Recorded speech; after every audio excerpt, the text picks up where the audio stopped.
take a look at this beauty. This film was successful at the box office, right? Made a couple $100 million or so. Not to mention, the concept is just something to gaze upon. The idea of adapting a cartoon character that debuted in the silent film era into a full-length feature film in the late 80s? Great idea. The story is probably one of the most original stories possible.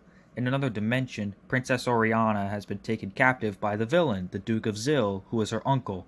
Her tears, which are controlled by magic for some reason, not that I care because this movie's so good, travel between dimensions and end up in the world of Felix the cat, who follows the tear and ends up in that other dimension. Now what's that you're asking? Huh? What does the term damsel in distress mean? Come on, you really think I know nothing about reviewing movies? I'm being totally honest. Citizen Kane is nothing in comparison to this flick. Okay, fine. You got me. I was just kidding. Let me correct myself.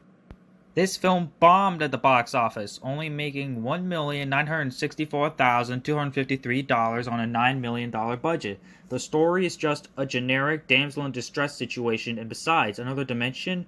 Why is there another dimension in this movie? Felix the cat is not like any regular being, so he should not have to follow a magical tear to another dimension. Besides, how does that even happen? Not to mention, these characters are horrible. I don't remember who most of them actually are, but the ones I do know, such as Felix, the Professor, Poindexter, are uninteresting and just generic characters.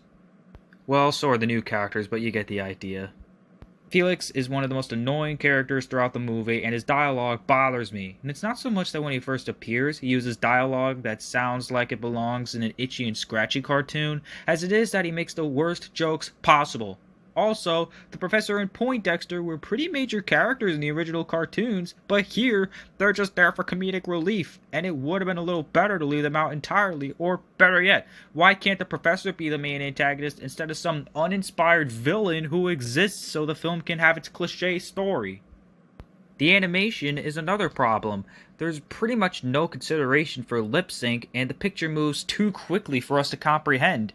As if that's not bad enough, the sound mixing is awful. It's just constant noise throughout the film, and half the time, I can't make out what the characters are actually saying. Did this film get test screened a single time? How could this have passed? In a couple moments there's a song, but they're pointless and forgettable. There's no reason to have them. The pacing is just so uneven that it looks as though it should have been a short film rather than a feature. When the film begins, the pacing is too fast. But as the film goes on, the pacing slows down. The film was only 78 minutes long, but due to the uneven pacing, it feels like it's taking even longer. Not only that, the beginning of the movie has the creepy floating CGI head of Felix the cat talking to you. Kinda like the beginning of Super Mario 64, but this is far worse. I don't know why they put that in the beginning, since it's the only moment in which such 3D animation was used.